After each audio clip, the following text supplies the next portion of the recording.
Yun. Happy morning. So yun nga, may nakita nga akong nag-message ulit sa atin at nagtatanong kung meron daw ba akong naging gang o naging member daw ba ako ng fraternity o gang during nung kabataan days natin. Yes po, naging member nga po talaga ako ng fraternity o gang. Pero nanay ko po ang founder. Tapos ang member lang doon kaming apat na magkakapatid. Yes, nanay ko po ang founder. Hindi uso yung belting, hindi uso ang paddle, hindi uso ang massacre. Ang ginagawa, kung ano yung madampot ni nanay, mababahali talaga sa katawan mo sigurado. Kaya kung tinatanong nyo kung meron akong gang o kaya fraternity, meron po nanay ko founder. Basta kung ano yung madampot niya talaga, sigurado. At paborito ng pinapalo sa amin, hanger.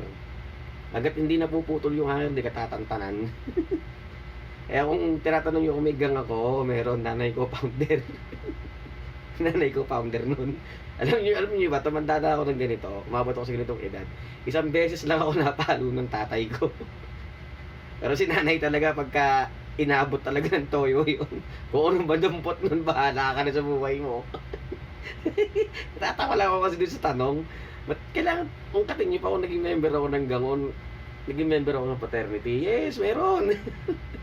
So, yes, meron po, pero balagbag ko lang sinagot ngayon kasi kung fraternity o gang yung pag-uusapan, paborito ko talaga yung pagiging gangster style ni nanay pagka nagagalit. Talaga apat kami magkakapatid.